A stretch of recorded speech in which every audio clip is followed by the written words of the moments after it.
মুক্তাদি বাদ গেল কেউ কথা বলে যদি কোন দলের লোক বাদ যায় তারও জুড়ে নেন মসজিদের ইমাম মুয়াজ্জিন মুক্তাদি যারা ইক্তেদা করে নামাজ পড়ে এরাও পর্যন্ত আল্লাহর আপন হতে পারেনি আল্লাহর আপন হতে পারেনি আল্লাহর আপন হতে পারেনি তিনবার এই জন্য বললাম মগজে যাতে কথাটা অ্যাডজাস্ট হয় বিশ্বাস হয় সেই খোদার কসম আলেমেরা আল্লাহর আপন হতে পারেনি হাফেজরা পারেনি কারীরা পারেনি মুফতিরা পারেনি মসজিদের ইমাম পারেনি মুয়াজ্জিন পারেনি মুক্তাদি পারেনি দুটি দলের মানুষ আল্লাহর আপন হয়েছে একটি দলের নাম হলো নবী আম্বিয়ার দল একটি দলের নাম হলো কি কি মনে নেই নাকি একটু জোরে বলেন ওলি আউলিয়ার দল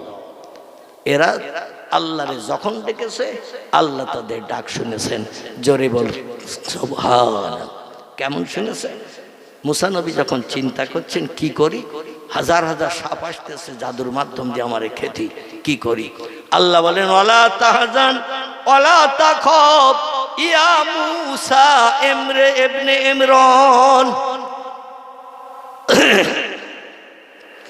ও ইমরানের বেটা মুসা কোনো ভয় নাই কোনো চিন্তা নাই আমি আল্লাহ তো আছি তুমি আমার আপন আমিও তোমার আপন বিপদে পড়ে যদি আমি সাহায্য না করি আমার নামের জপ জিকির করতে যে আমার নামের পরিচয় জনগণের কাছে দিতে যে ও মুসা তুমি মার খাবে গালি শুনবে আর আমি আল্লাহর আরশ কুরসিতে বসে বসে দেখব না না না ওটা কোনো দিন হতে পারে না যারা আমার আপন হয় আমি তাদের আপন হয়ে যাই মুসারে তোমার ডান হাতে শ্বশুরের দেয়া যে যৌতুকটি আছে ওইটা একটু জমিনে ফেলে দাও তফসিরের কিতাবে তফসিরে কুরতুবি তফসিরে মারিফুল কোরআন তফসিরে বায়ানুল কোরআন তফসিরে বাইজাবি তফসিরে কাশফ তফসিরে রুহুল বায়ান বিখ্যাত বিখ্যাত তফসিরের কিতাবে লেখকেরা লিপিবদ্ধ করেছেন মুসা নবীর শ্বশুর যে লাঠিটা দিয়েছিল ওই লাঠিটা সামনে খাড়া করে ধরলে ওনার কাঁধ পর্যন্ত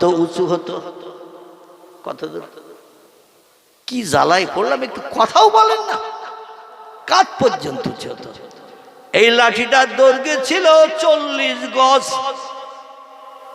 মুসা নবী আমাদের থেকে বেটে ছিল তো নাকি এ কথা বলে আমরা কত লম্বা 3.5 হাত নাকি 3.5 হাত মুসা নবী যে লাঠিটা শ্বশুরের দেওয়া লাঠিটা ব্যবহার করতেন লাঠিটা সামনে খাড়া করে ধরলে কাঁধ পর্যন্ত উঁচু হতো দৈর্ঘ্য ছিল 40 গজ 40 গজ হাত বানালে কত হবে 1 গজ ক হাত পূর্ণ মানুষ তো এটা ভালো জানে বয়স্ক মানুষ এই 2 হাত 1 গজে হয় 2 হাত তো 40 গজ হলে ক হাত 80 হাত লাঠিটা লম্বা ছিল 80 হাত সাগরের কিনারে দাঁড়িয়ে গেল নমরুদের দলবল ফেরাউনের দলবল তাড়া করে আনছে মুসা নবী তার সঙ্গীদের কম বেশি 18,000 বনি ইসরায়েল কমের মানুষ মুসা নবীর সঙ্গী হয়ে আসছে ফেরাউনের দেশে মিশরে আর থাকবে না কারণ নবী মুসাকে ওই বনি ইসরায়েল কমের মানুষেরা মান্যতা দেওয়ার কারণে আল্লাহর উপর ঈমান আনার কারণে মুসারে পয়গম্বর বলে মানার কারণে ফেরাউন দেশে ঘোষণা দিয়ে দিল যার যা মেথরের দরকার হবে মুসার দলের লোক নাও যার যা চাকরের দরকার হবে মুসা নবীর দলের লোক নাও যার যা ধোপার দরকার হবে জামা কাপড় পরিষ্কার জন্য মুসা নবীর দলের লোক নাও যার যা রান্না করার দরকার হবে বিবি বাচ্চা সংসার জীবনে আনন্দ করবে আর খাবে কারণ আমারে তোমরা খোদা বলে মেনেছো বলে ফেরাউন বলেছিল আনা রব্বুকুমুল আলা আমি হলাম সব খোদার বড় খোদা এইটা যারা মান্যতা দেবে আমি তাদের বসিয়ে বসিয়ে খেতে দেব এখন কাজকর্মগুলো তোমাদের করতে গেলে তো কষ্ট হবে এই জন্য যারা আমারে খোদা বলে মানে না তারা মুসা নবীর দলের মানুষ এই জন্য ওদের মেথরের কাজে লাগাও চাকরের কাজে লাগাও ঝিয়ের কাজে লাগাও রাঁধুনির কাজে লাগাও ধোপার কাজে লাগাও পায়খানা করার পরে যদি পরিষ্কার করার দরকার হয় তাও ওদের দিয়ে পরিষ্কার করাও ময়লায় তোমার হাত দিতে হবে না জনগণ বলে পয়গম্বর তোমারে পয়গম্বর বলে মানি আর তোমার আল্লাহরে আল্লাহ বলে মানি। আরে এত জ্বালা যন্ত্রণা নির্যাতন ফেরাউনের দলবল দিচ্ছে, আমরা সহ্য করতে পারছি না। মুসা নবী রাতের বেলা ঘুম কামাই করে চিন্তা করে ঠিক করলেন, আমার শ্বশুর বাড়ির দেশের নাম হলো মাদায়েনের দেশ, মাদায়েনের দেশে আমার শ্বশুর পয়গম্বর। তো এই বেঈমান ফেরাউনের দেশ থেকে আমার আল্লাহরে যারা আল্লাহ বলে মানে, আমার যারা পয়গম্বর বলে মানে, লা ইলাহা ইল্লাল্লাহ মুসা কালিমুল্লাহ, এই কলেমা যারা পড়ে এদের আর অত্যাচারের মাঝখানে রাখবো না, এদের নিয়ে একদিন রাত্রি নীলদরিয়া পার হয়ে ওপারে চলে যাব। জোরে বলুন সুবহানাল্লাহ। যাতে ওদের আর ম্যাথের কাজ করতে না হয়, ধোবার কাজ করতে না হয়, চাকরের কাজ করতে না হয়, ঝিয়ের কাজ করতে না হয়, পায়খানা পরিষ্কার করতে না হয়। এই চিন্তা ভাবনায় মুসা নবী বললেন, একদিক থেকে যাওয়া যায় সাগরের উপর দিয়ে তাড়াতাড়ি, 1000 কিলোমিটার রাস্তা নীলদরিয়ার আড়পাড়ি, মানে 750 থেকে 800 কিলোমিটার রাস্তা হলো আড়পাড়ি। আর লম্বায় কত খোদাই জানে, ওটা আমি বলতে পারবো না, যার নাম হলো নীলদরিয়া। গেলে এই 18,000 মানুষকে নিয়ে যেতে গেলে কত নৌকা ডিঙি লঞ্চ লাগবে, আবার নৌকা ডিঙিতে তো সাগর পাড়ি দেওয়া যাবে না, বড় বড় ঢেউ আসে, আর ঢেউতে হয়তো তলিয়ে দেবে লোকজন থাকলে, বরং একটু সাইড দিয়ে ঘুরিয়ে যায়। কোন দিক থেকে? সাইড দিয়ে একটু ঘুরিয়ে যায়, পাহাড়ি এলাকা দিয়ে ঘুরপথে যাই, একটু বেশি সময় লাগলেও অসুবিধা নেই, সাগরে টাগরে নামবো না, কারণ সাগরে জলস্থি আছে, কামড় কুমির আছে, তিমি মাছ আছে, বড় বড় জীবজন্তু আছে। সাগরে আমরা নামলে যদি হালুম করে আলুর বস্তার মতো গিলিয়ে খাই, বিপদ হয়ে যাবে। এই জন্য উনি একটু সাইডের রাস্তা দিয়ে ঘুরে যাওয়ার জন্য বনী ইসরাইল কওমের লোকদের আগাম জানিয়ে দিলেন আগের দিন, কালকের কিন্তু রাত্রে যখন ফেরাউন তার দলবল ঘুমিয়ে পড়বে, ওই সময় আমরা রওনা দেবো আমার শ্বশুর বাড়ির দেশে। ওই দেশে গেলে আমরা নিরাপদে থাকতে পারবো। সবাই আনন্দাত্মরা খুশিতে ভাগ ভাগ। সন্ধ্যার পরে কেউ আর ঘুমোয় না, মানে এত জ্বালা যন্ত্রণা নির্যাতন ফেরাউনের দলবল ওদের দিচ্ছে। বাজারে যে বাজার করে মালগুলো মুসা নবীর দলের মাথায় তুলে দেয়, মালগুলো আমার বাড়ি পৌঁছে দে, রাস্তায় যেন ফেলে দিস না, মালের যদি কোনো ডিস্টার্ব দেখা যায় পিঠের চামড়া উঠিয়ে দেব। সতর্ক মনে হয়ে মাথায় করে মালগুলো নিয়ে তাদের বাড়িতে পৌঁছে দিত। মজুরি 1 পয়সাও দিত না, কারণ ওরা সব ফেরাউনের দলের লোক। ওরা বলতো, আন্তা রাব্বি লা শাক্কা ফিহে, আপনি হলেন আমাদের প্রভু, এতে শস্য দানা পরিমাণ সন্দেহ নাই। চিল্লাই বলুন নাউজুবিল্লাহ। আহা, এখন ঘুরপথে রাস্তায় যাচ্ছেন, আচ্ছা 18,000 মানুষ সঙ্গে নেতৃত্ব দিচ্ছেন মুসা। এই লোকজনের দায়িত্বভার মুসার পালন করতে হবে না? হবে না? কারণ মুসার কথায় যাচ্ছে তারা। মুসা নবী দুশ্চিন্তার মাঝখানে রাস্তা চলছে, এদের কোথায় বসবাস করার জায়গা দেব, এদের খাওয়া দাওয়ার ব্যবস্থা কোথায় কি করব। আমি যেমন খালি হাতে, ওরাও তো তেমন খালি হাতে। এখন কোথায় যে বসবাসের জায়গা তাবু গেড়ে দেব, আর খাবার দাবারের ব্যবস্থা কোথায় করব। হাজার চিন্তা ভাবনা মগজে নিয়ে 18,000-এর মতো বনী ইসরাইল কওমের মানুষ নিয়ে যেতে যেতে রাস্তা ভুল হয়ে গেছে। মাঝে মধ্যে আমাদেরও রাতের বেলা রাস্তা ভুল হয় না? হয় না? কি হয় না? হয় না? মাঝে মাঝে দিক লাগা হয়ে যায়, যে রাস্তায় যাবো রাস্তাটা মনে হয় এটা সঠিক রাস্তা না, এই পাশের রাস্তাটা সঠিক। আমাদেরও মাঝে মাঝে দিক লাগা হয়। মুসা নবীর দিক লাগা হয়ে গেছে, আর সহসঙ্গী যারা তারা রাস্তাঘাট ভালো চেনে না, জানে না। মাদানের দেশে তারা কেউ যায়নি, মিশরের দেশেই বসবাস করত তারা। এখন চলতে চলতে রাস্তা যখন ভুলে গেল, তখন ভোর হয়ে গেছে। এখন ওই সাইড পথের রাস্তা, সাগরের সাইডের পথের রাস্তায় না যে মুসা নবী নীলদরিয়ার মাঝখানের রাস্তায় এসে হাজির হয়েছে। ভোর যখন হয়ে গেছে, দেখে সামনে সাগর, শুধু নীল পানি, হাওয়ার মাধ্যম দিয়ে ঢেউয়ের তরঙ্গ চলছে। বনী ইসরাইল কওমের লোক বলে, ইয়া আইয়ুহান নবী, ও পয়গম্বর, মা তারা, কি দেখছেন আপনি সামনে বলেন। মুসা নবী বলে, সেই তো দেখছি সামনে নীলদরিয়া। নীল এই জন্য নামকরণ করা হয়েছে, ওই সাগরের পানি নীল মার্কা। এখান থেকে রামগঙ্গায় যাবেন, আমি অধম কয়েকবার গিয়েছি। আমার ভাইরা, ওই রামগঙ্গা পাথর প্রতিমা যারে বলা হয়, ওখানে যে দেখবেন নদী খুব বেশি চওড়া না, খুব বেশি সরু নয়, যে নদীটা পেরিয়ে যেতে হয় পাথর প্রতিমায়। ওই নদীটার পানি কিন্তু তুত বরণ, কি বরণ, তুতে, তুতে দেখেছেন তো? এই তুতের মতো রং। কোন নদীর পানি স্বচ্ছ সাদা, আবার কোন নদী সাগরের পানি দেখবেন একেবারে তুত মার্কা। আবার একটু চলে যাবেন আপনি আমাদের এই পশ্চিম বাংলা ছেড়ে অন্ধ্রপ্রদেশ যাবেন। অন্ধ্রপ্রদেশ জায়গাটির নাম হলো ক্যালিস হিল। কি নাম বললাম? Kallis hill.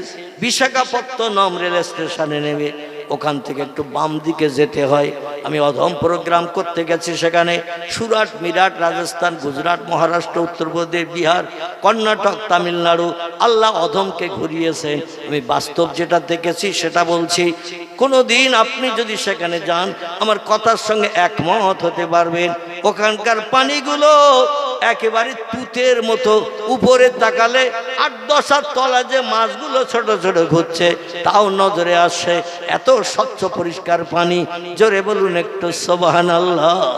এক এক সাগরের পানি, কোনটা নীল, কোনটা তুতবর্ণ, কোনটা সাদা, স্বচ্ছ কাচের মতো আল্লাহ বানিয়ে রেখেছেন। আবার মিষ্টি পানি একদিক থেকে যাচ্ছে আর একদিক থেকে নোনা পানি যাচ্ছে। মিষ্টির সঙ্গে নোনা ঢুকে নোনা হয় না, আবার নোনার সঙ্গে মিষ্টি ঢুকে মিষ্টি হয় না। আল্লাহ পাক বলছেন রব্বুল মাশরিকাইনি ওয়া রব্বুল মাগরিবাইন। জোরে বলুন একটু আল্লাহু আকবার। আল্লাহ পাক বলছেন ওরে বান্দা বান্দিরা তোমরা শোনো, আমি হলাম পৃথিবীতে 2টি পূর্ব দেশের প্রভু, আমি হলাম পৃথিবীতে 2টি পশ্চিম দেশের প্রভু। মারাজাল বাহরাইনি আলতাকিয়ান। আল্লাহ কোরআনে বলছেন আমি সাগরের পানিগুলোকে তাদের গতিপথে চালাই। নোনা পানি মিষ্টিতে ঢুকে মিষ্টি হয় না, মিষ্টি নোনায় ঢুকে নোনা হয় না। আমি আল্লাহ হুকুম করে রেখেছি। আমার কর্তৃত্ব, আমার নেতৃত্ব অতীতে মেনেছে, বর্তমানে মানছে, ভবিষ্যতেও মানবে। অ্যাডজাস্ট হয়ে একরকম হয় না। জোরে বলুন একটু সুবহানাল্লাহ। নারায়ে তাকবীর। ওয়া ইন মিন শাইইন ইল্লা ইউসাব্বিহু বিহামদিহি। আল্লাহ বলছেন যত সৃষ্টি চোখে দেখতে পাও, যত সৃষ্টি চোখে দেখতে পাও না, সব সৃষ্টি আমার নামের জপ জিকির করে, আমার নামে তাসবিহ পাঠ করে। লা ইয়াফকাহুনা ইল্লা তাসবিহাহু। ও পৃথিবীর মানুষ, ওরা আমার নামের জপ জিকির করে, আমার নামে তাসবিহ পড়ে, আমার নামের গুণকীর্তন করে। আসলে তোমরা ওদের ভাষা বুঝতে পারো না। লা ইয়াফকাহুনা ইল্লা তাসবিহাহু। ওদের তাসবিহ, ওদের জিকির তোমরা বুঝতে পারো না। কথাটা ঠিক না ভুল? আচ্ছা, গরু যে হুম্বা হুম্বা করে কি বলে বলতে পারবেন? ছাগল প্যাঁ প্যাঁ করে কি বলে বলতে পারবেন? চড়ুই পাখি কিচির মিচির করে কি বলে বলতে পারবেন? হাঁসেরা ফাঁস করে কিংবা অন্য যে আওয়াজে ডাকে কি বলছে বোঝা যাবে? মুরগিরা কটকট করে কি আওয়াজ বলছে বোঝা যাবে? আল্লাহ বলছেন আমি বুঝি। ওরা কেবল আমার নামের তাসবিহ পড়ে, আমার নামের জপ জিকির করে। আমি ছাড়া আর কারো নামের প্রশংসা পৃথিবীর কোনো সৃষ্টি করে না। একটা জাতি যাদের শ্রেষ্ঠ বানিয়েছে, লাকাদ খালাকনাল ইনসানা ফি আহসানি তাকবীম। জোরে বলুন একটু আল্লাহু আকবার। আল্লাহ বলেন আমি 4টি জিনিসের কসম খেলাম। 3-এর কসম খেলাম, জাইতুনের কসম খেলাম, তুর পাহাড়ের কসম খেলাম, ও হাজাল বালাদিল আমিন, মক্কা মুকাররমার কাবা শরীফের এরিয়ার কসম খেলাম। বালাদুল আমিন, আল্লাহ বলছেন পবিত্র শহর মক্কা নগরী, তার কসম খেলাম। এবং আমি শুধু তাই নয়, সিনাই পর্বতেরও কসম খেলাম। জোরে বলুন একটু সুবহানাল্লাহ। 4টি জিনিসের কসমকে আমি আল্লাহ বলছি। যত সৃষ্টি আমি বানিয়েছি, বাঘ, ভাল্লুক, হাতি, সিংহ, গন্ডার, ইঁদুর, কুকুর, বিড়াল, সাপ, বিচ্ছু, ব্যাঙ, মাছি, মশা, পিপিলিকা, কীট পতঙ্গ, জীবজন্তু, সাগর সলিল, গাছপালা, যা কিছু তোমরা দেখতে পাও, যা কিছু দেখতে পাও না, সব সৃষ্টির ভিতরে আমি সেরা করে বানিয়েছি মানুষকে। মানুষ হলো সব সৃষ্টির সেরা। ফি আহসানি তাকবীর। এত সুন্দর করে আর কোন সৃষ্টি বানাই নাই। তো সব সৃষ্টি আল্লাহর নামে জপ জিকির করে, মানুষ শুধু আল্লাহরে নেয় না। ঠিক বললাম না ভুল বললাম? আমি যদি বলি ভাই আজকে এশার নামাজ কজন পড়েছেন একটু হাত তোলেন, তো তুলতে হবে না। তুলতে হবে না, আমি যদি বলি তোলেন তো এতগুলো মানুষের ভিতরে অর্ধেক মানুষের হাত উঠবে? কথা বলেন, 3 ভাগের 1 ভাগ লোকের হাত উঠবে কিনা তাও সন্দেহ আছে। আল্লাহর ফরজ হুকুম, আল্লাহর দুনিয়ায় বাস করতে গেলেই আল্লাহর হুকুমকে মান্যতা দিতে হবে। আমরা চাচার জয় মামার জয়, সেই জয় আমরা চলছি। একদিন বিপদের আসামি হতে হবে না, হবে না? আচ্ছা, একটা লোক বলেন আমরা মুসলমান, আমি কবরে যাব না, আজরাইল আমার চিনতে পারবে না, আর কোনদিন আমার কাছে আসবে না, বলতে পারবে যে আজরাইল আমার কাছে আসবে না, দেহতে প্রাণ বার করবে না, আমি এমন জায়গায় লুকিয়ে থাকবো আজরাইল আমার খুঁজেও পাবে না? এরকমটা অতীতে হয়েছে, বর্তমানে হচ্ছে, ভবিষ্যতে হবে না। বিজ্ঞান হাজারো যন্ত্র মেশিন বানাক, কোনোদিন প্রাণকে আটকে রাখতে পারেনি এবং পারবে না। অতএব সবাইকে আজরাইলের হাতে ধরা দিতে হবে না, হবে না? ধরা দিতে হবে। সেদিকে একটু চিন্তা ভাবনা করেন, আগামী দিন থেকে একটু নামাজ ধরেন ভাই, আমি অনুরোধ করে বলে যাচ্ছি। যদি পায়ে ধরতে বলেন নামাজ পড়বেন, আমি ইনশাল্লাহ আপনাদের হুকুমকে মান্যতা দিয়ে পায়ে ধরে বলবো। কারণ হাসরের মাঠে বিপদে পড়বেন, সেদিন কিন্তু ছেলে আপনার হবে না, মেয়ে আপনার হবে না, স্বামী স্ত্রী হবে না, স্ত্রী স্বামীর হবে না। আল্লাহ সেটাও কোরআনে কোট করে দিয়েছেন। বিসমিল্লাহির রহমানির রহিম। ইয়াউমা ইয়াফিরুল মারউ মিন আখিহি ওয়া উম্মিহি ওয়া আবিহি ওয়া সাহিবাতিহি ওয়া বানিহি আল আখির। জোরে বলুন একটু আল্লাহু আকবার। আল্লাহ বলছেন যেদিন কবর থেকে সবাইকে উঠানো হবে, আর পশ্চিম দিককার মানুষকে পূর্ব দিকে দৌড়ানোর হুকুম করা হবে। কাবা শরীফের পশ্চিম দিকে যারা, ওরা দৌড়ে আসবে পূর্ব দিকে। কাবা শরীফের দক্ষিণে যারা আছে ইয়ামানের দেশ, ওদিক থেকে যারা আসবে উত্তর দিকে দৌড়াবে। আবার কাবা শরীফের উত্তরে যারা আছে রিয়াদের দেশ, শাম, সিরিয়া, মরক্কো ইত্যাদি দেশ, ওদিককার মানুষেরা দক্ষিণ দিকে দৌড়বে। জায়গা হবে আরাফাতের মাঠ। কি জায়গা হবে? পূর্ব দিক থেকে আমরা যারা দৌড়িয়ে যাব, ওই পর্যন্ত যে আমাদের ক্ষান্ত হতে হবে। তবে সাগর পাড়ি দিতে হবে না। ওয়াতাকুনুল জিবালু কাল ইহনিল মানফুস। আল্লাহ বলছেন যাতে সাগর পাড়ি দিতে না হয়, আরব সাগর পাড়ি দিয়ে সৌদি আরবের দেশে আরাফাতে যেতে না হয়, মিনা ময়দানের কাছাকাছি যেতে না হয়। এই জন্য দুনিয়ার বড় বড় পাহাড়গুলো আমি ইসরাফিলের সিঙ্গার ফুৎকারে তুলার মতো উড়িয়ে দিয়ে সাগরগুলো সব ভরাট করে দেব। 1 পা তুলবে 1000 পা গিয়ে নিয়ে যাব, তাড়াতাড়ি হাসরের মাঠে পৌঁছে দেব। জোরে বলুন আমিন। সেদিন বাপ ছেলের হবে না, ছেলে বাপের হবে না, মা মেয়ের হবে না, মেয়ে মায়ের হবে না, ভাই বোনের হবে না, বোন ভাইয়ের হবে না। দুনিয়ার যত গাঢ়তর বন্ধুত্ব আপনার কারো সঙ্গে থাক, বন্ধু সেদিন বন্ধুরও খোঁজ নেবে না। সেদিন নিজের জ্বালায় ব্যস্ত হয়ে হাসরের মাঠে সূর্যের রৌদ্রে দৌড়াদৌড়ি ছুটাছুটি করতে হবে। 1 দিন নয়, 2 দিন নয়, 3 দিন নয়, সূর্য মানুষের মাথার উপরে 1 মাইল উপরে এসে অবস্থান করবে। কতটা? তিরমিজি, আবু দাউদ শরীফের হাদিস। নবী বলছেন সূর্য আসমানের উপর থেকে নামতে নামতে, বর্তমান সূর্য কোথায় বিজ্ঞানীরা এখনো তথ্য দিতে পারে নাই। তবে সূর্য আলো দিচ্ছে যেখান থেকে পৃথিবীর জমিনে আসতে 8 মিনিট সময় লাগে। এই 8 মিনিটের ভিতরে সূর্য যেখান থেকে আলো দিচ্ছে, এ নিয়ে বিজ্ঞান রিসার্চ করে বলছে 9,30,00,000 মাইল দূরে সূর্য আছে। পয়গম্বর মুহাম্মদ রাসূলুল্লাহ বলছেন কোথায় আছে তোমরা জায়গার নাম বলো। এখান থেকে 1450 বছর আগে পৃথিবীর তৌরিত পড়া লোক, জব্বুর পড়া লোক, ইঞ্জিল পড়া লোক, সাহিত্য রচনা করা লোক, এমনকি ইতিহাস লেখা লোক, কবিতা লেখা লোক, তাদের কাছে জিজ্ঞাসাবাদ করেছিল। ওরা এক কথাই বলেছিল লা আদরি ইয়া মুহাম্মদ ইবনে আব্দুল্লাহ, ও আব্দুল্লাহর বেটা মুহাম্মদ, সূর্য কোথা থেকে আলো দিচ্ছে জায়গার নাম বলতে পারবে না। নবী বললেন আমি মুহাম্মদ রাসূলুল্লাহ জানি, আল্লাহ আমাকে সব জ্ঞানে অবগত করিয়েছে। পয়গম্বর মুহাম্মদ রাসূলুল্লাহ এই মাসের আগের মাসটির নাম ছিল রজব। কি মাস? রজব। রজব রজব এই রজব মাসের 26 তারিখের দিনগত রাত পয়গম্বর মুহাম্মদ রাসূলুল্লাহকে আল্লাহ পাক নিজের খাস কোয়ার্টার আরশ কুরসিতে হাজিরি করিয়েছিলেন। সামনাসামনি আল্লাহ এবং পয়গম্বর বসে আবার গল্প গুজব করছেন, জীবনের দুঃখের কথা নবী আল্লাহকে জানাচ্ছেন। আপনার দিনের দাওয়াত দিতে যে, আপনার নামের কলেমা মানুষের কাছে বলতে যে, দেহের এমন কোন জায়গা নাই যেখানে পাথরের আঘাতকে দগদগে ঘা হয় নাই, সারা দেহ রক্তে জামা কাপড় ভিজে গেছে। অনেকদিন আমি মুহাম্মদ বেহুশ হয়েও 3 ঘন্টা 4 ঘন্টা পাহাড়ের কিনারায় পড়ে থেকেছি। বলে একমাত্র আমার অপরাধ, আমি বলেছিলাম কুলু লা ইলাহা ইল্লাল্লাহু মুহাম্মাদুর রাসূলুল্লাহ।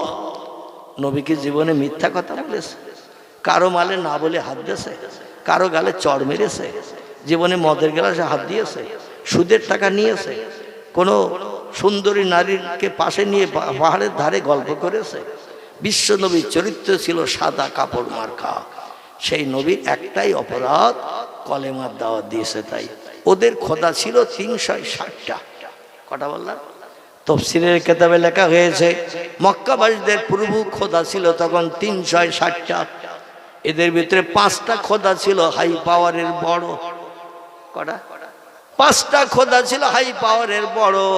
কারবা নাম লাত, কারবা নাম উজ্জা, কারবা নাম হবল, কারবা নাম মন্নাত, কারবা নাম দেবল।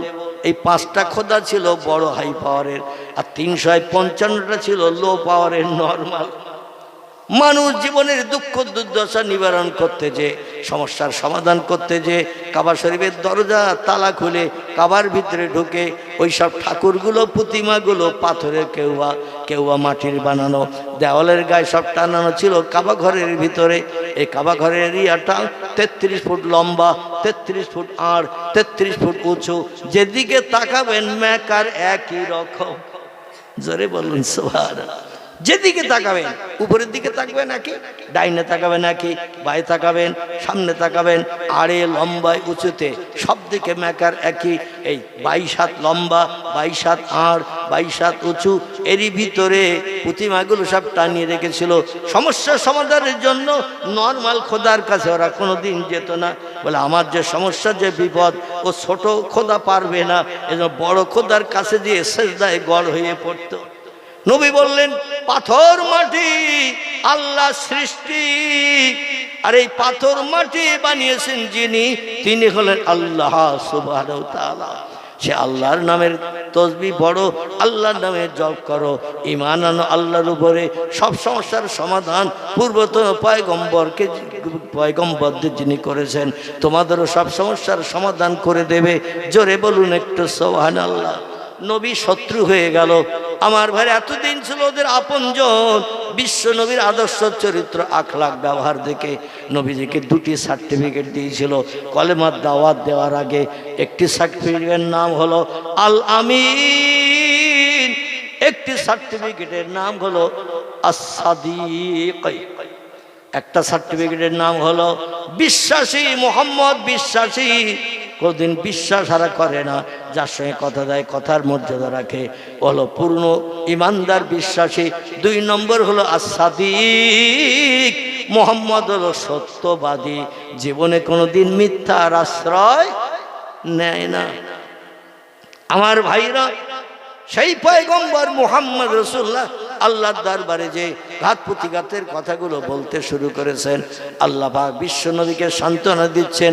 গল্প করতে করতে তাফসীরে কুরতুবীর ভিতর লেখক লিখেছেন, তাফসীরে জালালুল কোরআনের ভিতর আল্লামা কুরতুবী রাহমাতুল্লাহ লিখেছেন 27 বছর সময় লেগে গিয়েছিল নবী আর আল্লাহর সঙ্গে কথা বলতে। জোরে বলুন একটু সুবহানাল্লাহ। ক বছর? 27 বছর। আল্লাহ বলেন সূর্য যেখানে আছে দাঁড়িয়ে যাও, চাঁদ যেখানে আছে দাঁড়িয়ে যাও, রাত যেখানে আছে দাঁড়িয়ে যাও, দিন যেখানে আছে দাঁড়িয়ে যাও, সাগরের জোয়ার যেখানে আছে দাঁড়িয়ে যাও, ভাটা যেখানে আছে দাঁড়িয়ে যাও। কেউ যেন নড়াচড়া করবি না, কারণ আজকের প্রেমিক প্রেমিকার গল্প হচ্ছে।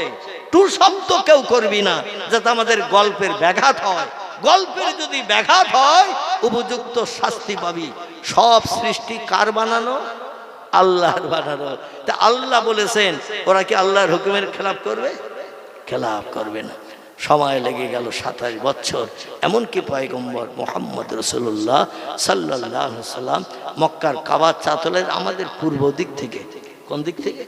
আমাদের পূর্ব দিক থেকে। আমরা যে কত বড় সৌভাগ্যবান আল্লাহর বান্দা, আমরা নবীর উম্মত, কল্পনা করেও ধারণা করতে পারবেন কত বড় সম্মান মর্যাদা আল্লাহ গিফট, পুরস্কার, অনুদান আমাদের জন্য দিয়েছেন।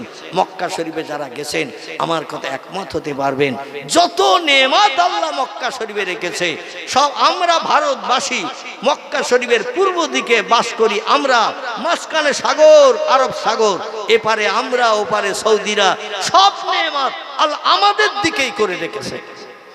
একটু জোরে বলা যাবে না? কাবা শরীফের দরজা একটাই আমাদের দিকে। যে কোনো দেশের মানুষ আসুক, ইংল্যান্ড, আমেরিকা থেকে আমাদের পূর্ব দিকে আসতে হবে দরজা দেখতে। কারণ এই দরজা বর্তমান 210 কেজি সোনার পাতাম করে দরজার গায়ে মোড়ক করা। কতটা? 210 কেজি সোনা এই কাবা শরীফের দরজার গায়ে পাতাম করে মোড়ক করে লাগানো। আমার ভাইরা, একটা হাজিও চিন্তা নেয় না কাবার চাতলে নেবে। 5 খানি যদি সিঁড়ি নিয়ে যেতে পারি ভবিষ্যৎ জীবনটা সুখের যাবে। কাবার চাতলে যখন হাজি নামে অন্তরটা মাসুম বাচ্চার মতো হয়ে যায়।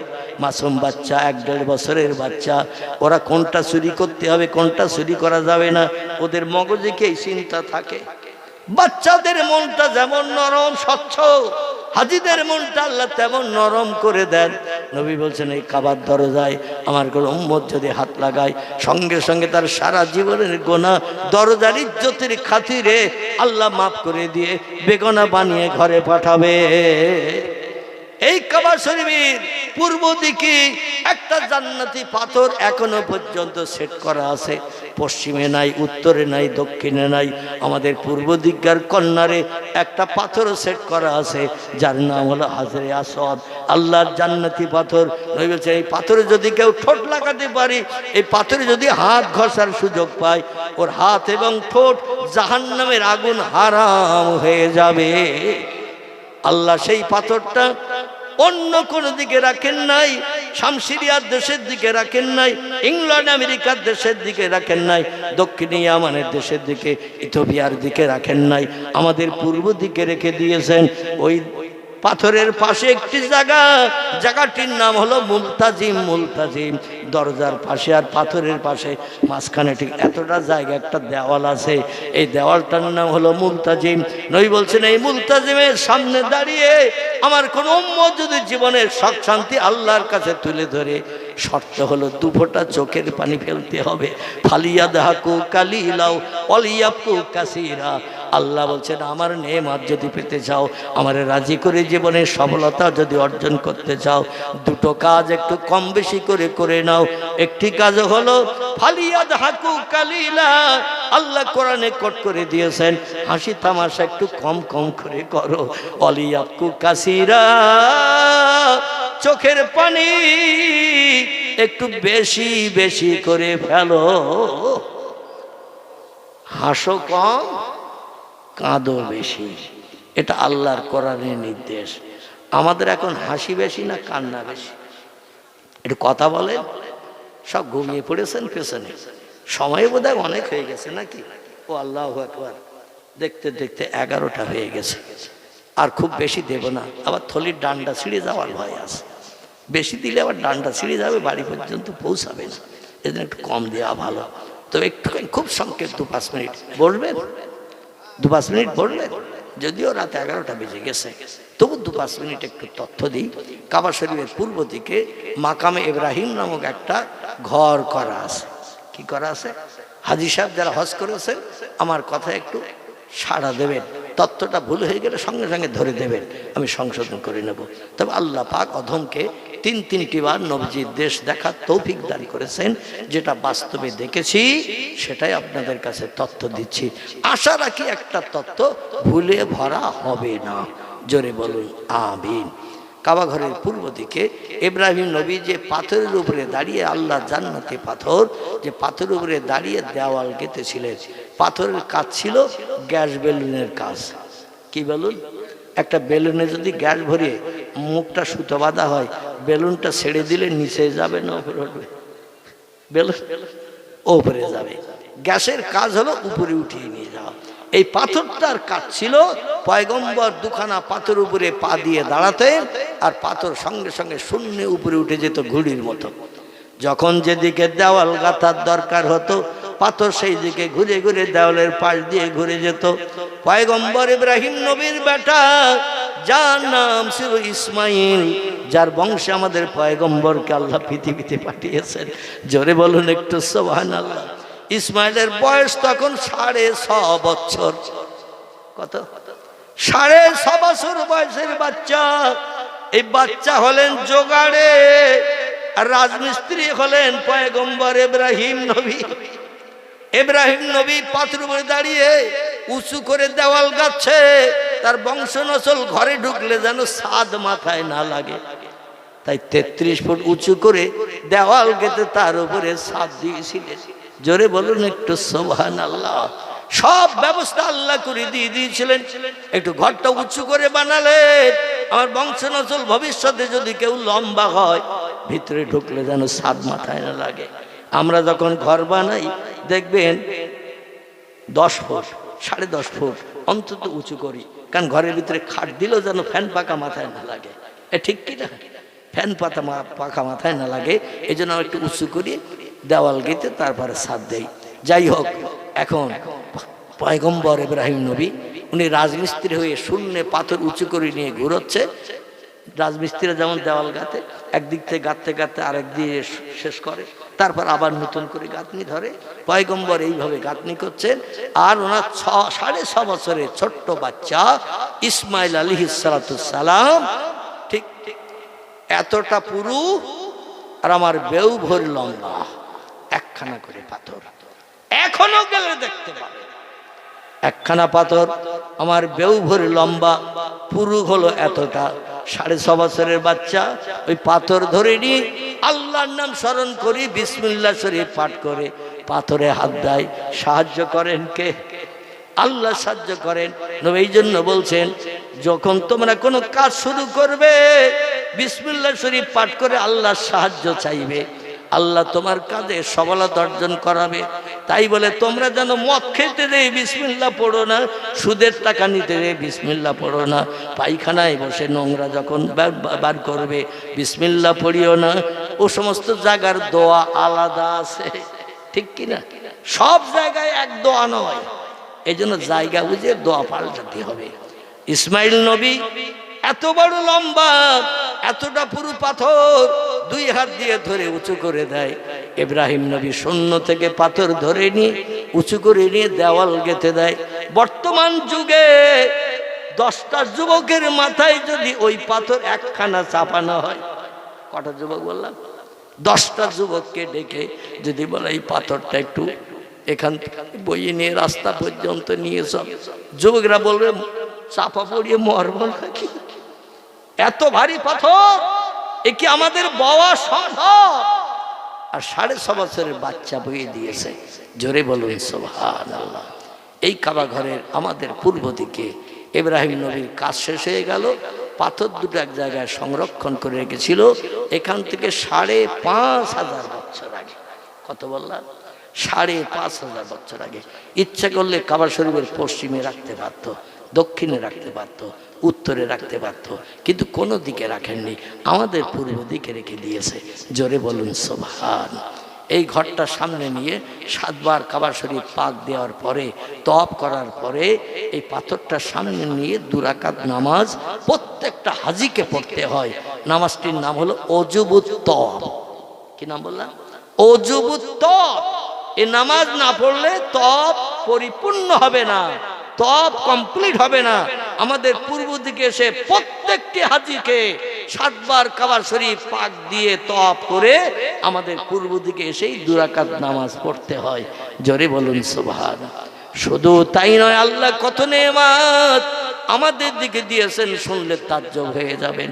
সাফা পাহাড় আমাদের পূর্ব দিকে, মারওয়া পাহাড় আমাদের পূর্ব দিকে, বাবে জিবরিল গেট, যেখানে জিবরিল আমিন যে জায়গা দিয়ে পয়গম্বরের সঙ্গে কাবার চাতালে অহরহ দেখা করতে যেতেন, সেই গেটটা বাবে জিবরিল, বাবু সালাম তার নাম, ওটাও আমাদের পূর্ব দিকে। শুধু তাই নয়, প্রিয় নবী মুহাম্মাদুর রাসূলুল্লাহ মায়ের উদর থেকে যে ঘরে জন্মগ্রহণ করেছিলেন, খেজুরের পাতার বেড়া, খেজুরের পাতা দিয়ে ছাউনি দেওয়া, জমিনটা ছিল ধুলাওয়ালা জমিন। এই জমিনে নবীজি মায়ের উদর থেকে জন্মগ্রহণ করেছিলেন এবং জন্মগ্রহণের সময় পয়গম্বর ভূত হয়ে সেজদায় পড়েছিলেন। আমাদের দেশে যত বাচ্চা হয় মায়ের উদর থেকে ভূমিষ্ঠ করানো হয়, ধাত্রীরা যারা থাকে এরা কিন্তু সিট করে শুয়ে রাখে, কারণ ভুট করে সওয়ালে নাক জাম হয়ে যেন দম বন্ধ হয়ে গেলে ও পটল তুলবে না। যদি ভুট করে শোনা হয়, নাক চেপে গেলে, নিঃশ্বাস নিতে না পারলে ওই শিশু বাচ্চা সদ্যজাতা ও তো দুনিয়া থেকে বিদায় নেবে।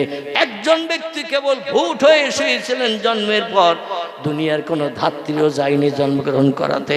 তফসির কারুকারা লিখেছেন সিরাতে ইবনে হিশাম, আসাহুসিয়ার, সিরাতুন নবী, সিরাতে মুস্তাফা, বিশ্ব নবীর বিভিন্ন জীবনী গ্রন্থে লেখকেরা লিখেছেন পয়গম্বর মুহাম্মদ রাসূলুল্লাহর জন্মগ্রহণের সময় আল্লাহ পাক জান্নাত থেকে 4 জন জান্নাতি নারীকে পাঠিয়েছিলেন।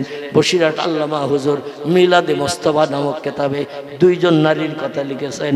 অন্যান্য বর্ণনাকারীরা কেউ বা 3 জন, কেউ বা 4 জনের কথা লিখেছেন।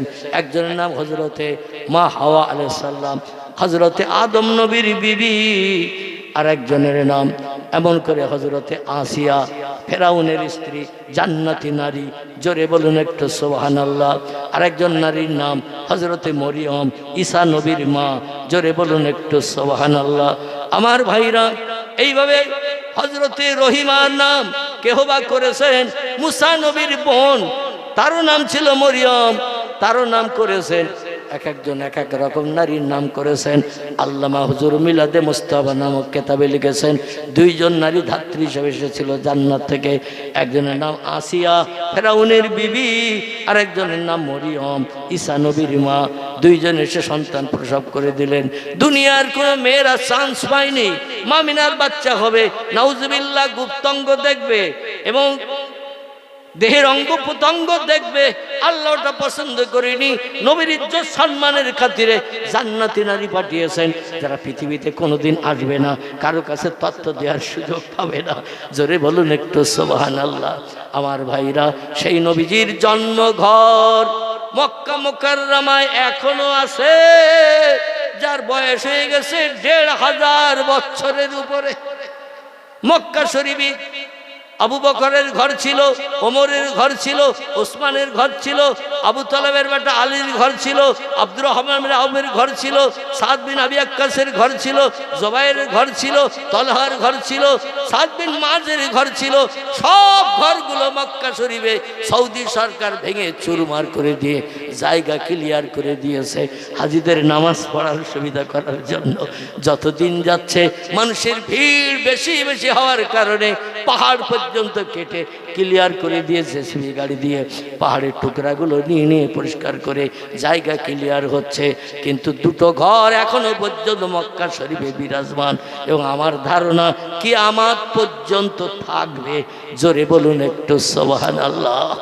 একটি ঘর হলো প্রিয় নবী মুহাম্মদ রাসূলুল্লাহ যে ঘরে ধরার পক্ষে জন্মগ্রহণ করেছিলেন, সৌদি সরকার ও ঘরটা এখনো ভাঙেনি এবং আগামীতেও ভাঙবে বলে মনে হয় না। ওই ঘরটা এখনো আছে। তো বিশ্ব নবী যে ঘরে জন্মগ্রহণ করেছিলেন, খেজুরের পাতার ডাঁটা দিয়ে বেড়া দেওয়া। আমাদের দেশে অনেকের ঘর কুঞ্চির বেড়া দেওয়া থাকে না, দরমা দেওয়া, পাটকাঠি দিয়ে বেড়া দিয়ে ঘর বানায় না। এখন আর পাটকাঠি টাটকাঠি নেই, এই জন্য চাষের বেড়াটা দিয়ে গরিব মানুষ, দুস্থ মানুষ, আপনজন কেউ নাই, ঘর বাঁধার সুযোগ নাই। এই জন্য কমজোরি ঘরটার আমাদের দেশে বানানো হয়। সে যুগে আমিনার অবস্থা ছিল এইরকম। এই জন্য খেজুরের পাতার ডাঁটা দিয়ে বেড়া দেওয়া আর খেজুরের পাতার ছাউনি দিয়ে ঘর ছাওয়া। বর্ষার পানি হলে মামিনা বলছেন আল্লাহি লা শাক্কা ফিহি, বলি সূর্য যখন দিনের বেলা আলো দিত আমার টোটাল ঘরটায় সূর্যের রৌদ্র পড়তো। এমন পুরু করে ছাওয়া। পুরু বলবো না হালকা বলবো? হালকা পুরু হলে তো রোদ পড়বে না, এমন হালকা করে খেজুরের পাতা দিয়ে ছাওয়া, কারণ সেই দিয়েছিল নবীর চাচারা। কারা? নবীর চাচারা। নবীর বাবা তো বিদায় হয়ে গেছে, দুনিয়ায় নাই। এই জন্য স্ত্রীর জন্য ঘর বানিয়েছেন এমন করে ভাসুর দেওয়ারেরা।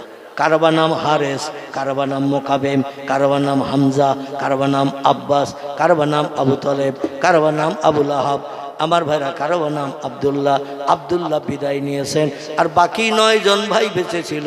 মামিনা থাক এটা তারা চাইছিল না, কিন্তু বাবার কথার কারণে বাধ্য হয়ে তারা আমিনাকে থাকতে দিল।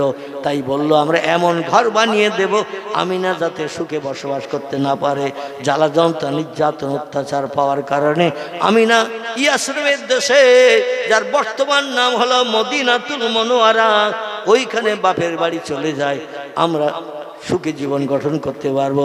কারণ আমিনার দেহের ভিতরে একটা কঠিন শ্বাসে রোগ, মারাত্মক বেমারি আছে, যে রোগটা স্বামী স্ত্রী এক জায়গায় ঘরে থাকার কারণে আব্দুল্লাহ দেহে রোগটা ধরেছে। আর ধরার কারণে ব্যবসা করে ফিরে বাড়ি আসার পথে আব্দুল্লাহ আসারকে পুলিশ আর মরেছে। শ্বাসে রোগ আমিনার দেহে আছে, সেই দেহ থেকে আব্দুল্লাহর দেহে চলে গেছে, আব্দুল্লাহ মারা গেছে। আমিনা যদি এখানে থাকে ওই রোগ আমাদেরও ধরতে পারে। আল্লাহ বলেন, ও মক্কার অধিবাসী আব্দুল মুত্তালিবের ছেলেরা, আমিনার সম্পর্কে যে ভুল ধারণা করছো, আসলে আমি আল্লাহ এখন কিছু বলবো না। তোমরা আমিনার ঘরের ধারে পাশে আসো না, আমিনার সাথে কথা বলতে চাও না। কারণ গায়ের হাওয়া, মুখের কথা হাওয়া যদি তোমাদের গায়ে লাগে তোমাদের দেহে রোগ ধরতে পারে, এই ভয়ে আমিনার ঘরের ধারে পাশে যাও না। তবে শোনো, তোমরা যে সার্কুলার দিয়েছে মক্কা নগরীতে, আমিনা শ্বাসের রোগিনী, কলঙ্কিনী, স্বামী খেগো, এই যে আমিনার নামে বদনাম দিয়েছো, এতে আমিনার একটু লাভ হবে। জোরে বলুন একটু সুবহানাল্লাহ। মক্কা নগরীতে অনেক নেকড়ে বাঘ আছে, মক্কা নগরীতে অনেক লম্পট আছে, মক্কা নগরীতে অনেক লম্পট যুবক আছে, চরিত্রহীন যুবক আছে। তারা তোমরা যে সার্কুলার দিয়েছো আমিনার নামে, ওরা মনের ভুলো আমিনার ঘরের ধারে পাশে আসবে না। কেন স্বামী দুনিয়ায় নাই, একাই থাকে ঘরে, কোনো বাচ্চা কাচ্চা নাই। রাতের অন্ধকার হয়ে গেলে লম্পটেরা, চরিত্রহীনরা, ওরা মা মাসি জ্ঞান করে না। সেই সময় নবী ধরার পক্ষে দুনিয়া এসেছিল ওরা। আল্লাহ বলছেন ওই মক্কা মানুষেরা চিন্তা ভাবনা করবে, আমিনা শ্বাসের রোগিনী, কলঙ্কিনী, স্বামী খেগো, ওর ঘরের ধারে গেলে ওর গায়ের হাওয়া, মুখের কথার হাওয়া যদি আমাদের গায়ে লাগে, আব্দুল্লাহর মতো যুবক মানুষ সেই রোগে আক্রান্ত হয়ে মারা গেল, আমাদেরও মরণ হবে। এই জন্য আমিনার ঘরের ধারে পাশে যাব না। জোরে বলুন একটু সুবহানাল্লাহ। আল্লাহ বলেন, অপবাদ দিয়েছে, আমার কোনো দুঃখ নাই। কারণ আমিনা সুন্দরী রূপবতী যুবতী, যে কোনো পুরুষ দেখলেও এখন একটাও বাচ্চা হয়নি, যৌবনে ভরা। যে কোনো যুবক এসে চেহারা দেখলে আর থাকতে পারবে না। নবীর মায়ের চরিত্র নষ্ট যদি কোনো মক্কার যুবক করে, আমার নবীর সম্মান পৃথিবীতে থাকবে না। বিশ্ব নবী মুহাম্মদ রাসূলুল্লাহর জন্মগ্রহণের ঘরটা কাবার পশ্চিমে নাই, উত্তরে নাই, দক্ষিণে নাই, আমাদের পূর্ব দিকেই রয়েছে। জোরে বলুন একটু সুবহানাল্লাহ।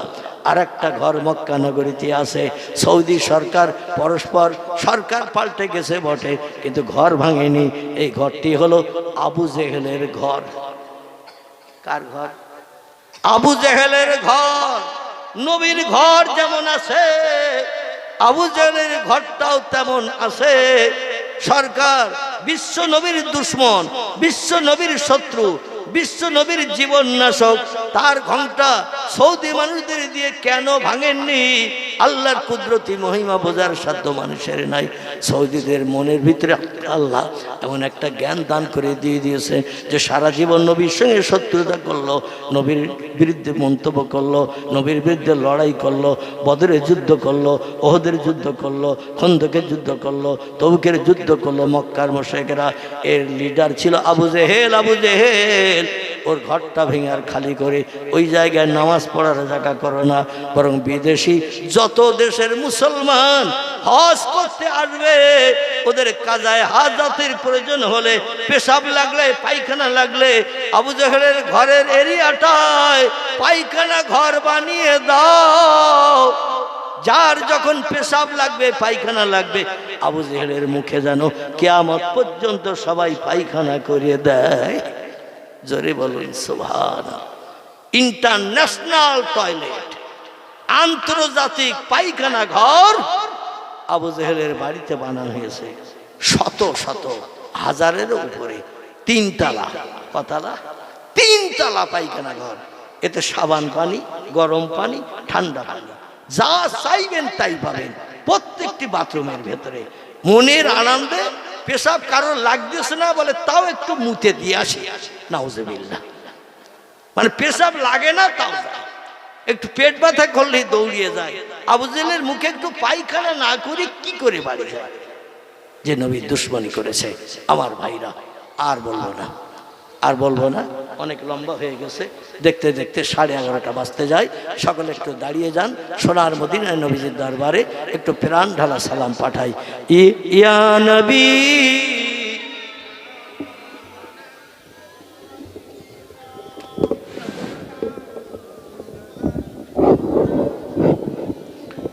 ইয়া হাবিব সালাম সালাওয়াতুল্লাহ নবীজির আব্বা আব্দুল্লাহ, রাসূলুল্লাহর আম্মা আমিনা, হাবিবের দুধমা হালিমা, দয়ার নবীর রওজা মদিনা। ইয়া নবী সালাম, মোহাব্বতে জোরে জোরে পড়ে। ইয়া রাসূল সালাম, ইয়া হাবিব সালাম, সালাওয়াতুল্লাহ আলাইকা। বাগে ইব্রাহিম के गुलहिन मालाएक जिसके बुलबुल अपहाय जाती तवक्कुल सलावतुल्लाह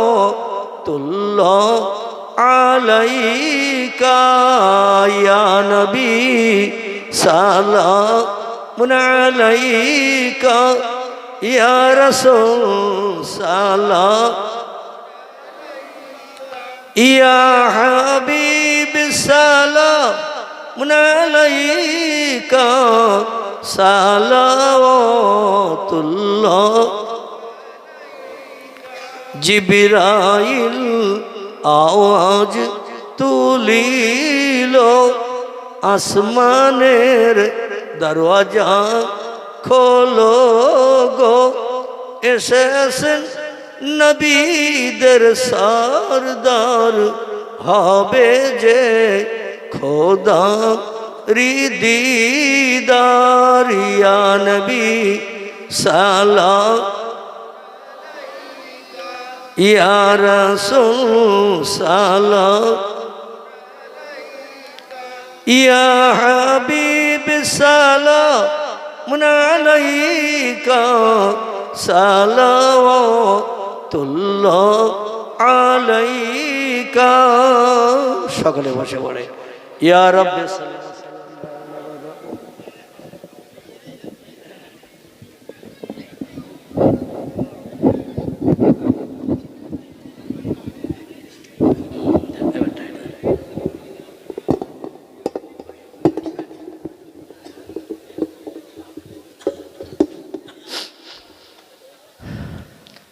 बलगल उला बिकमालिहि कशफत दुजा बिजमालिहि हसनत जमीउ खिसालिहि सल्लु अलैहि। আরবের বুকে মক্কার পরে, আরবের বুকে মক্কার পরে মামিনার যেথায় ঘর, খোদার করুণা কাউসার হয়ে ঝরসে বারংবার। বালাগল ওলা বেকামালিহি কাশাফাদ্দুজা বিজামালিহি হাসনাতু জামিউ খিসালিহি সাল্লু আলাইহি ওয়ালিহি। আলহামদুলিল্লাহ। আল্লাহ আবার যদি চারি চক্ষের মিলন ঘটান, দিন শেরাতের কিছু আলোকপাত আবার করা যাবে। আপনারা কম বেশি জানেন, আমি দীর্ঘ 3 বছর কঠিন অসুস্থতার মাঝখানে ঘরের ভিতরে আবদ্ধ ছিলাম। আল্লাহ পাক আপনাদের মতো হাজার হাজার লক্ষ লক্ষ মানুষের চোখের পানি এবং দোয়ার বরকতে আল্লাহ পাক অধমকে কঠিন রোগ থেকে মুক্তি দিয়েছেন।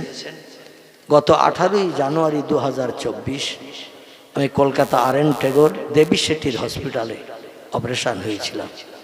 আপনাদের সকলের পেটে এখন কিডনি 2টো করে, আমার পেটে এখন একটা কিডনি ধার করা। কি করা? ধার করা কিডনি আমার পেটে একটা জোড়া। আম গাছে যেমন কলম বাঁধা হয়, চারা নিয়ে গাছের ছাল তুলে কলম বেঁধে জোড়া হয় না, আমার পেটে ওই রকম পুরানো 2টো কিডনি আছে, সব অকেজ অচল। ওই একটা কিডনির গায়ে আর একটা কিডনি একজনের কাছ থেকে ধার করে নিয়ে জোড়া হয়েছে। আল্লাহ পাক তাতেই অধমকে রোমে রোমে আস্তে আস্তে সুস্থ করেছেন। আমি গত 2রা কার্তিক থেকে প্রথম প্রোগ্রামে বেরিয়েছিলাম দণ্ডিরহাট, ময়লাখলা দণ্ডিরহাট রাস্তার উপরে।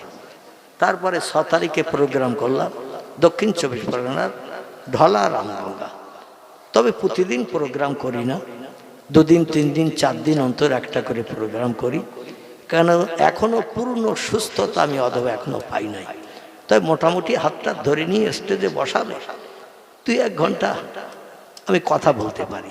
তাই চলতে গেলে আমার একটু গা টলে এখনো। যাই হোক, দেহের রক্ত সব ডায়ালিসিস করে করে ডাক্তারেরা বার করে দিয়েছে। 2.5 বছর আমাকে ডায়ালিসিস করতে হয়েছে কলকাতায়, একদিন বাদ একদিন, মানে সপ্তাহে 3 দিন করে কলকাতায় যেতে হয়েছে ডায়ালিসিস করতে। বেডে শুয়ে থাকতে হতো টোটাল 4 ঘন্টা, 4 ঘন্টা 5 মিনিট, মানে 4 ঘন্টা 2 মিনিট আগে ডায়ালিসিস শেষ হতো না, বরং 1-1 মিনিট পেরিয়ে যেত। তো যেতে আসতে কলকাতায় যেতে 4 ঘন্টা লাগতো, ডায়ালিসিসে 4 ঘন্টা, আর ড্রেসিং করতে আধা ঘন্টা 45 মিনিট। প্রথম গেলে খুলতো ড্রেসিং, এই গলায় চ্যানেল, তারপরে হাতে চ্যানেল, তারপরে বুকে চ্যানেল, এই 3 জায়গায় চ্যানেল করার পরে ডায়ালিসিস শেষ হয়েছে। যাই হোক, যিনি কিডনি দিয়েছেন তাকে আমার দিতে হয়েছে 6.5 লক্ষ টাকা। অপারেশনের আগের দিন আর.এন. টেগোর হসপিটাল আমাকে 11,60,000 টাকা জমা দিতে হয়েছে।